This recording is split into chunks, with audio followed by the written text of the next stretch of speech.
Welcome everyone to another interview by Rodney segment. Today is a special day. I'm here with a special person, someone I've known for years, went to high school with. But before we begin, I'm going to start with a disclaimer. Interview by Rodney is not receiving no financial gain from this segment. Today, we're here with Dr. Tracey Clark Johnson. Yes. Dr. Tracey, should I call you Dr. Tracey or Dr. Johnson? What? Tracey's fine. No, honey. We saying doctor. Okay, Dr. Tracey. Dr. then. Tracey. Dr. Tracey's fine. We're located here at Curtis V. Cooper Primary Care, and also there's another name. I work at the Yarmacraw Clinic. Okay. Okay, which is at 349 West Bryan Street, but it's part of Curtis Cooper. Awesome. Okay. Look, you sent me your CV. And I had to take bits and pieces out of it because if I read your entire CV, it would take up the whole segment. So I'm going to start with what I've picked out, okay? That's fine. Facebook viewers, I'm here with Dr. Tracey Johnson. She received her BSN in 2004 Yes. from Georgia Southern University. Yes, I did. Received her MSN in 2022. Right. Georgia Southern Yes. University. That's correct. And recently, on the 17th, we received our doctorate of nursing practice. Lord Jesus, God is so good. Georgia Southern Georgia University. Southern, that's right. Look, we also have a few more acronyms behind your name, and I had to look them up. Okay. APRN, Advanced Practice Registered Nurse. Correct. Family Nurse Practitioner Board Certified. Correct. Did I get that correct? You got it correct. Yes, that is correct. But look, let's go over some volunteer experiences. Trace, you're so great. Volunteer nurse, and that's related to Overcoming by Faith Ministries. Right. Alpha Kappa Alpha Sorority Incorporated. Still with you. Yeah, there you go. Look, I want to make sure I pronounce this right. Neuro Omega. Neuro Omega chapter, yes. I did that correct. Yes, correct. My daughter Alandra would really appreciate it. We're going to have to talk. That's right. We will connect. Building Our Economic Wealth Teen Yes. Summit. Uh-huh. Social Justice, Reproductive Justice Panelist. Yes, I was. Family Nurse Practitioner Student Preceptor. Yes, I do. Take a lot of students. Now, you have an array of skills, but I picked out one skill. What's that? That made me smile. Providing quality care to vulnerable That's populations. who I serve. That is who I serve. And we also went over your hobbies and passions, and I'm going to read those. Hobbies: public speaking, Yeah. mentoring, reading, live jazz, and singing. Yes. And I'm going to post that singing little segment there too. Your passions: Black history, Yes. people, Yes. education, nursing, Yes. and healthy relationships. Yes. Dr. Tracey, thank you so much for taking part. You are more than welcome. You ready? I am ready. Let's get started. Typically, I'm up under some pressure right now because my wife is behind me and your husband is on the other side of me. So I have some pressure going on. I never titled my segments. Okay. But I titled this one, What'd you title it? How Did You Get Here? Oh, I would love to talk about that. My first question, family. Tell us about family. So, family today is my husband of 34 years and our 4 children, Amber Wow. Denise, Erin Nicole, Nicholas Johnson Jr., and Ansley Brianna. We have 5 grandchildren and 1 dog. Wow. Growing up, I grew up way out, and we talked about this earlier, way out on Rural Route 72 in Elbert County, Georgia. Yes, ma'am. When you think of that, you should think of the original Color Purple with Oprah Winfrey, because it was set in Hart County, and that's the neighboring county. But my Yes. life was a lot like that. We lived in a house that was rented to us from the landowner, and we only lived on the bottom. We couldn't go on the top because that was storage. It was the equivalent of a shotgun house. We did not have indoor plumbing. We had a outhouse, a chamber pot, and we drew water from a well. Dr. Tracey. So I grew up with my great-grandmother until about the 2nd or 3rd grade. Wow. But after my grandmother passed, we moved over to be near my grandparents. And those relationships have been probably some of the most sustaining relationships. My uncle James asked me when I finished this DMP, he said, hey, Nisi, what was your inspiration? And there were two women. It was everybody, but there were two women. My great-grandmother, who could only write an X. Come on now. And my grandmother, who was, she never got the opportunity to go and pursue her passions due to the limitations related to women and race and gender roles.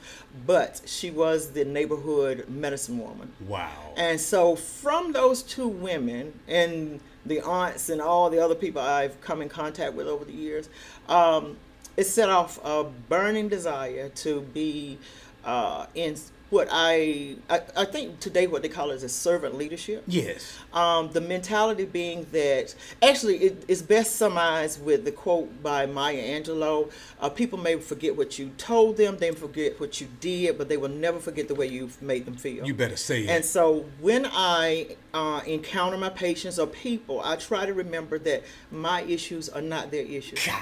And that is a big job, because you have to stop, take a breath, and realize that when you're going into a patient's room, they don't need to know that you just had an argument with your husband or Dr. the Tracey. traffic was bad. That's not their problem. They simply need you. And sometimes you just have to take a moment to reflect before you go into the room. But it makes all the difference in the world, because people may not remember my name, but they will remember, hey, it was a woman. Yes. She had a bald head. Yes. And she made me feel really wonderful. Oh. And that's it. That is it. So when we in high school, I don't remember you mentioning healthcare. So when did the yearning for healthcare take place within your mind? So when I remember being in Fallen Creek Elementary, and they used to issue these books about what you want to be when you get yada, wherever. Three things always came up: education, nursing, and law. Wow. So with nursing, when I was at Spelman College, I was in computer science, and that was a complete mismatch. Sometimes in life, what you have to do is fail at things so you recognize what's not for you. Yes, ma'am. Failure is not to be looked at as failure. It's a learning opportunity. Yes, that's ma'am. what those are. So while I left Spelman with a 3+ GPA, and they owed me 25 cents, so it's not about failure. But the thing is, computer science was not my passion. When I transferred to the University of Georgia, I decided I wanted to go into education. And after my husband and I married and moved here, I was nearly finished with a middle school education degree. We had our last child, and I was doing all the summer camp stuff, and then I said, you know what, I think I'm done with education for right now. Yes, Let's ma'am. try something else. What I didn't realize is that nursing and education are so very close. They are so, you are teaching just a different population and a different subject matter. That's what you're doing.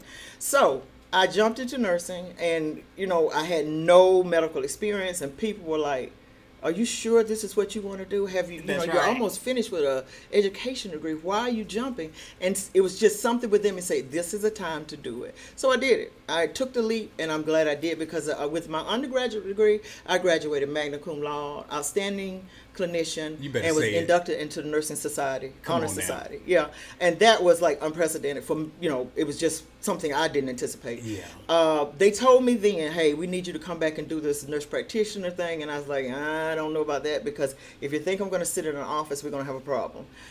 When Georgia Southern came online with their program, I said, well, I'll do it. I did it. It went wonderfully. Mm-hmm. I didn't have a problem getting a job, and that was in the middle of COVID. Mm-hmm. Then they were like, okay, you really need to think about doing this DMP.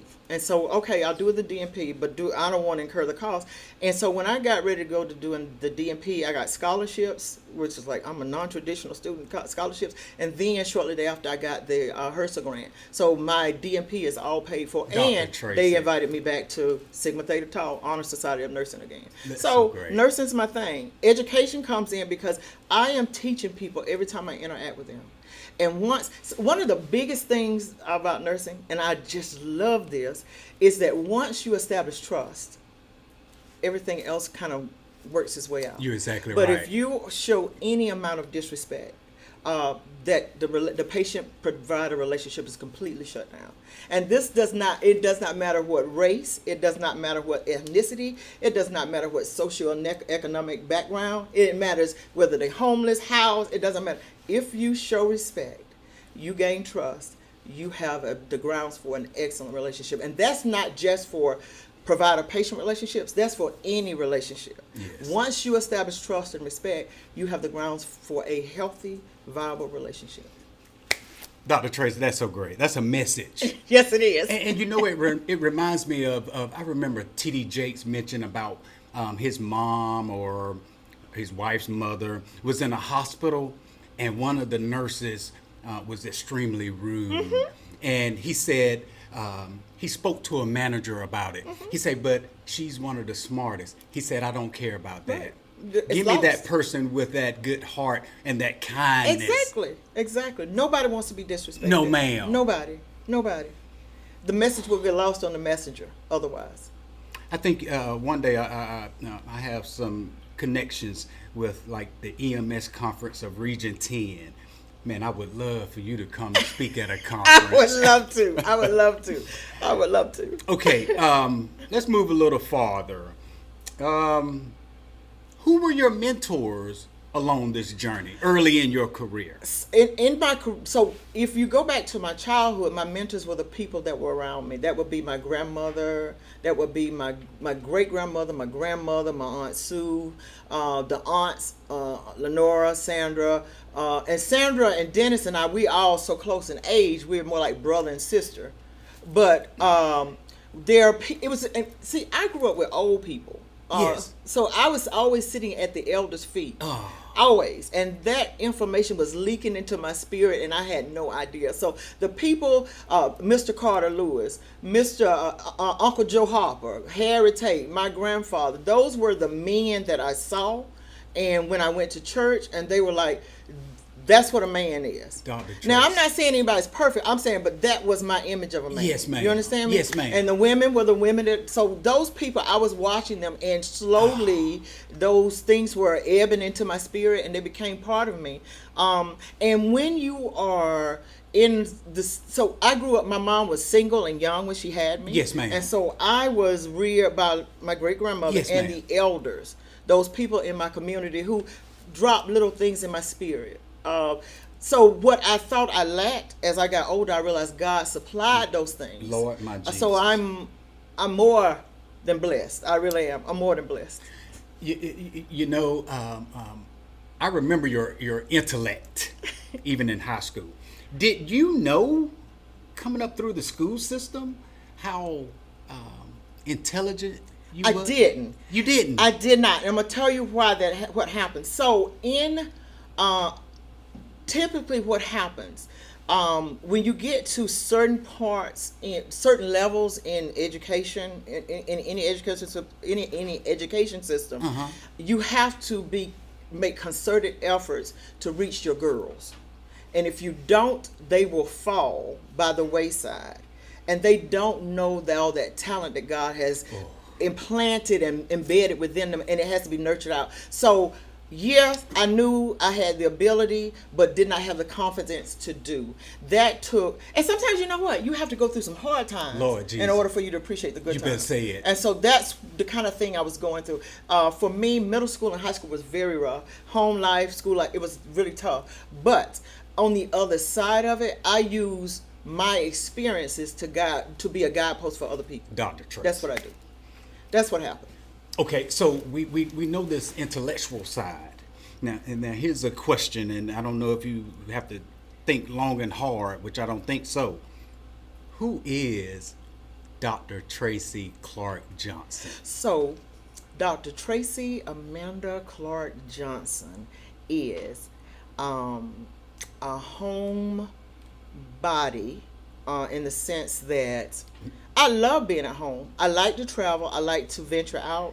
But I love to, whenever I encounter somebody, I like to make them feel at home in my presence. I don't like pretentiousness, or that is something you can actually miss me with. I'm not interested in what you earn, your degrees, where you live, what you drive. Those things are not substantial.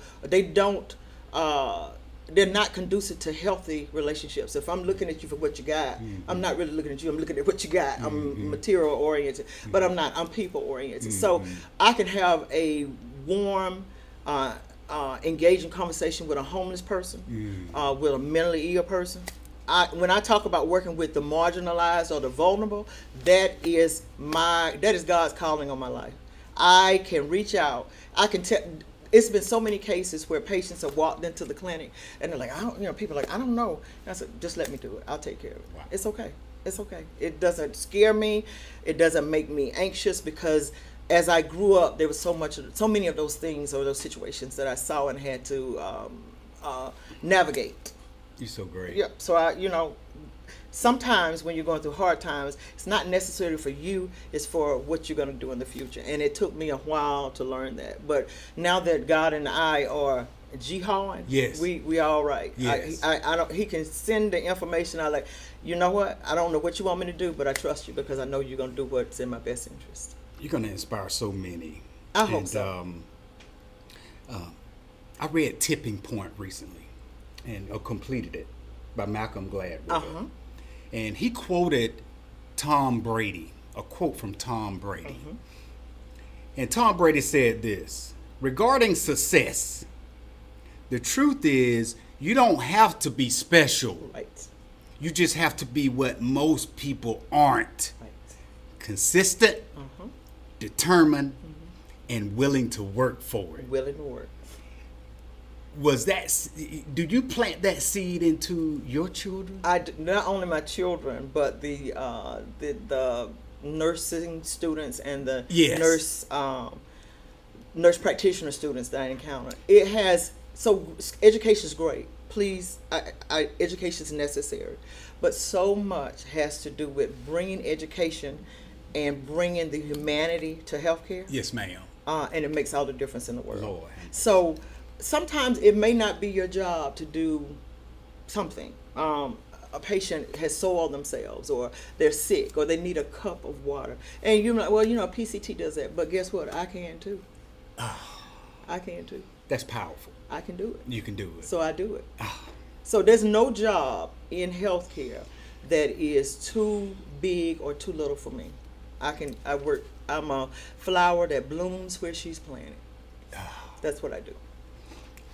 Look, we think along the same lines when it comes to representation, people, being taken care of, people who look like me. It makes a difference. It makes a big difference. April is National Minority Health Month. And in 2025, the theme was Health Unlocked, Access, Alignment, and Action. And let me tell you why I share this. There's a young man in Irvington in his 40s. I'm going to call him Tyrone. Okay. He was speaking to me one day and said, Rodney, man, let me tell you, I was diagnosed with diabetes. I said, tell me, how did the symptoms begin? He said, man, I couldn't understand it, but I was just urinating a lot. And I was thirsty all the time. He said, I just passed it along as just a little problem that I was going through. But he didn't have that access to health care, insurance, etc. And finally, 911 had to be called. Right. He was unresponsive. He was in DKA. Right. And he shared with me, he said, man, my numbers came back. It wouldn't register. Right. So he was able to finally, get medicine, insulin, or whatever else he was on. But the problem is, or my question is, how do we highlight the health inequities? How do we encourage early detection and treatment of diseases? And how do we promote access to quality health care? Okay. And those are actually areas that I'm quite passionate about, especially the access to healthcare. History for Black America and healthcare is replete with examples of people being mistreated. We can immediately go to the Tuskegee syphilis experiment. We can go to Henrietta Lack. Yes, ma'am. We can go to Fannie Lou Hamer having what is called a Mississippi appendectomy when she went in for a simple procedure. And at that time, it was customary for doctors to do a hysterectomy on women without their consent. We can talk about access to health care in respect to not having insurance, not knowing what to do. That's health literacy. Those things all fall under the social determinants of health. Those are those things that influence healthcare without it being actual healthcare. Let me give you a prime example. I can have a patient come in, a black man comes in, blood pressure's through the roof. I said, what's going on? Well, when I came out of my house, I dealt with this, I dealt with that. All those things have an influence, that blood pressure. And when he gets in front of me, his blood pressure is elevated. So let's figure out how to bring that down. Wow. But I also need you to take this medication. So we start off with something that's going to bring that blood pressure down, and we got to come up with some ways to cope, if you will, with these things that aggravate your blood pressure. And those things, working those things together, bring the blood pressure down. Now, access, because there's a distrust in my community for healthcare because of the history, it is very important that there are people that look like me, represent, and you look like me, but you also are trustworthy. So it's not enough to look like me. You also have to be trustworthy. It's a two-part thing. You can't just look like me and then abuse people or mistreat people. Yes. Because that undermines the whole relationship. But you got to look like me, and you got to treat people well, and they need to understand that you know what you're talking about. And it's not a big deal to say, hey, I don't know. But I can get you a resource so we can figure this out together. That builds trust. So that's important. Access is also going to be, let me help you take care of yourself. Well, I like to eat this. Well, you can eat this, you just can't eat that much. You don't have to go cold turkey on everything, because healthcare also has to be culturally responsive and culturally respective. And so when I'm talking to people who can't even speak English, and I do that a lot, I need to understand that there's certain things they eat, certain things they do to treat themselves at home. And so they shouldn't be ridiculed when they come in and they've tried home remedies. Tracey. They shouldn't be ridiculed, and I don't do that. And guess what? What happened to me at the clinic was I treated this guy who only spoke Spanish. He trusted me. He went and got his mother, brought her back. When he got his brother, brought him back. When he got his sister, brought her back. So I got a whole family. And my the people who work with me like, and you're going to keep on till we have people out the door. But that's what I do. Listen, you can come to me. There's no need. You can be as open and honest. There's no pretentiousness when you deal with me. What you see is what you get. I don't need to pretend to be anybody other than who I am. And so I expect that from the people I interact with. I hope you don't mind me saying this, honey. You're the salt of the earth. Well, thank you. Thank you. And you know, when you mentioned the language barrier there, I did a webinar recently speaking on barriers. Yes, and that language is a barrier. that prevented certain populations from coming to seek medical attention because they was afraid of the language barrier. Right. But you make it so comfortable. Right. I don't care if we don't. I have talked to people. I have taken care of refugees. I have taken care of people who speak English as a second language. I've taken care of people who are from different parts of Africa. It does not matter where you are from. It does not matter. Trust and respect transcends all of it. It does. It really does. It does. It really does. You know, I must say something. My wife, I asked her before you and your husband picked us up. I said, babe, what is a question that you would ask Dr. Tracey that you would be interested into asking? And here's what she shared with me. Ask her, how does she handle when patients come into like your primary care, and they see the nurse practitioner. Okay. But they say this, I thought I was going to see the doctor. Well, how many times have you heard that? When I started out, I heard that a few times, but it didn't last long. And I'm going to tell you why. The reason it didn't last long, because once they realized that I had 18 years in critical care, I have taken care of people on their deathbed. I have birthed babies, watched people die, dressed people for the mortuary. I have taken care of post-surgical patients. What I try to do is when they come in there saying, well, I wanted to see an MD and I want to see an MP. I said, well, you can see an MD. I said, but I would like to take care of you. If you allow me to do it, I don't think you're going to regret it. And soon after, they're like, and I'm so glad I stayed. And I am too, because we're going to be good friends, because I'm going gonna walk this journey together, girl. So would you say that was a good question? It was an excellent question because that does happen. It now, does. let me just sit forward and lean forward a little bit and say this. Say it. There are times when people have been absolutely rude, and I've had to say, well, you know what? This is where our relationship ends. Oh. We're gonna have to separate, and you're gonna have to go and seek care elsewhere. I know. It is okay to draw a boundary because in the patient-provider relationship, there are things that I'm responsible for, and there are things the patient's responsible for. And disrespect is not tolerated on any end. Yes, ma'am. So you have the right as a provider and as a patient Yes. to draw that line and say, this is where our relationship ends. That's right. I wish you well, but we won't be working together. We won't be doing that. No, we won't be working together. We drawing to a close, and before I ask you the last question here, I want to say something about Mr. Nick, your husband. All right. And if I tear up, forgive me.